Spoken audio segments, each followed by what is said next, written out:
안녕하십니까. 골드부동산 소장 골든 아저씨입니다.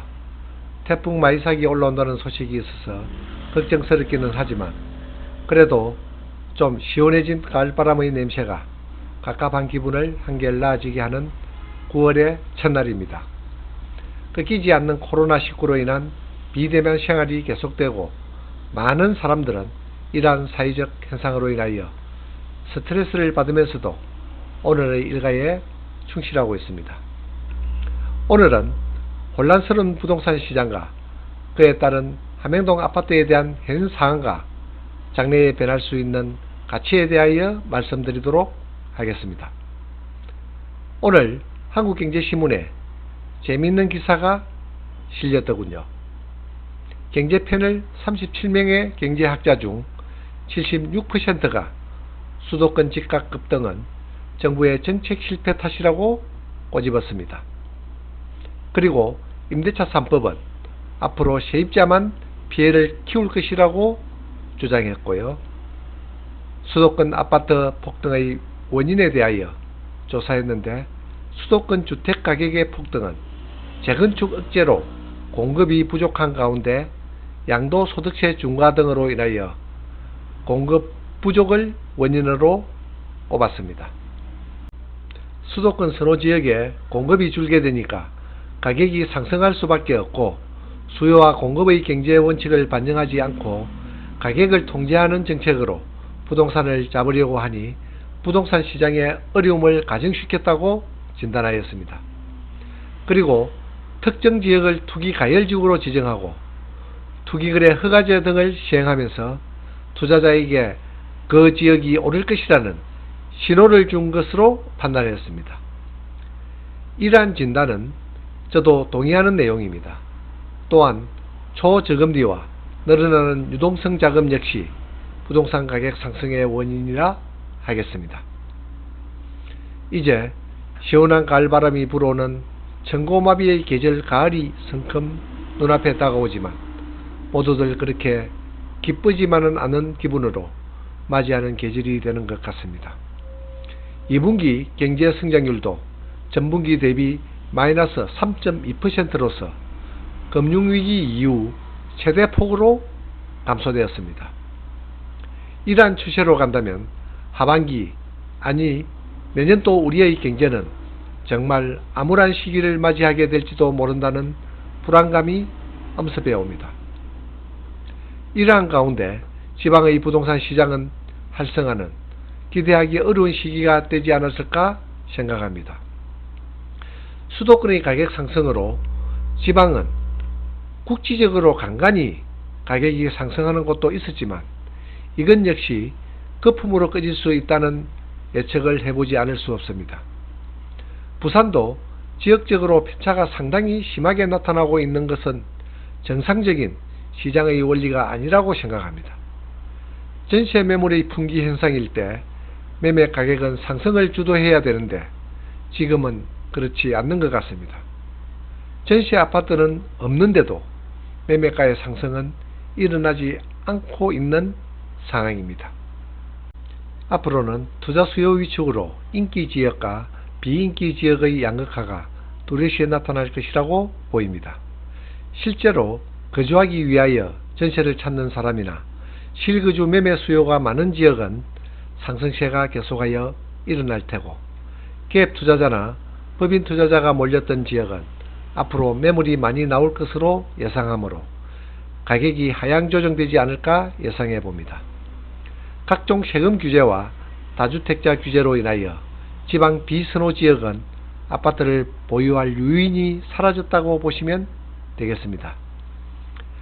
그래서 앞으로 똘똘한 한 채를 더 선호하는 현상이 생길 것이고 유동성으로 움직이는 돈은 투자처를 찾아 또 다른 길을 찾을 것입니다. 현재 함행동 아파트 거래에 대하여 말씀드리면 7월 들어 실수요자 위주로 간간히 거래되는 것 외에는 조용한 편입니다. 살기 좋은 함행동이 북구라는 이유 때문인지 같은 부산이라도 아파트 가격의 차이가 상당히 많이 생기는 현상입니다. 함행동의 대장 아파트인 롯데 캐슬 카이저 아파트가 만덕 터널을 넘으면 그곳의 가격 3분의 2 정도밖에 안 되는 가격이 형성되어지므로 정말 아이러니하지 않을 수 없습니다. 이것도 수요의 선호도에서 나오는 시장의 원리가 되겠지요. 언제 닥칠지 모르는 이곳의 가격 움직임에 기다리는 매도자의 마음은 조급해집니다.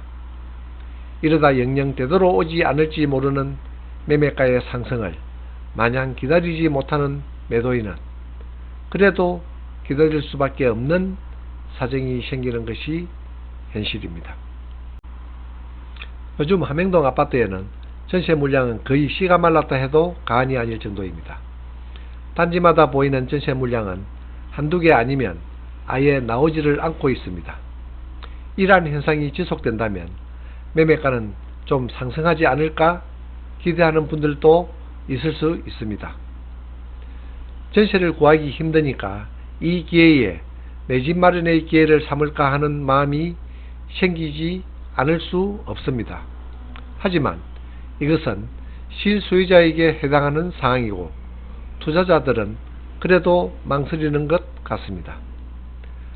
다주택자의 가중한 세금 문제와 경과 연수가 오래되었다는 함행동 아파트의 흥계를 상쇄할 수 있는 메리트가 아직은 보이지 않고 있습니다. 전세와 매매가의 개입이 작아지더라도 투자의 의향을 보이지 않고 있습니다. 이러한 사태를 올 연말까지 관망하는 자세가 나오지 않을까 예상해 봅니다. 투자처를 찾지 못하는 많은 사람들이 하루에 몇 팀씩 저의 사무실에 들리곤 합니다. 하지만 요즘은 마땅한 부동산 투자처를 권유하기에 상당한 부담감을 가지기 때문에 실무에서도 망설여지고 있는 현실입니다. 이러한 때에는 투자형 부동산보다 수익형 부동산에서 확실한 월세 수익률을 만족시킨다면 수익형 부동산이 저금리 시대에는 괜찮을 것이라고 말씀드리고 싶습니다.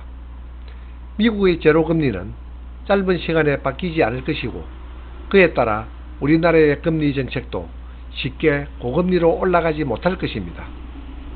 이러한 상황으로 볼 때 똘똘한 수익형 부동산이 장래를 위한 안정감 있는 투자가 되지 않을까 생각해 보기도 합니다. 코로나 감염병 사태와 흔들리는 실물 경기에 편성하여 정책적 미스로 혼란스러운 부동산 시장의 움직임은 지금까지 투자의 패러다임을 변화시키는 현상으로 변화되고 있습니다. 이러한 시기에 누가 어떻게 함행동 부동산이나 전국의 부동산 시세에 대하여 정확히 예측할 수 있겠습니까? 많은 전문가들의 얘기들을 듣고 참고하여 본인의 판단에 의한 투자를 해야 된다고 강조하고 싶습니다. 불확실한 시기에 움직이는 경제도 생물과 같기에 이러한 때에는 심리적인 요소를 잠재우시고 현실적인 상황을 주시하는 것이 더 바람직하지 않겠습니까? 부산으로 스쳐가는 태풍 마이삭에 대비해 주시고 코로나19에 조심해 주시기 바랍니다. 오늘은 여기서 마치겠습니다. 구독과 좋아요를 부탁합니다. 감사합니다.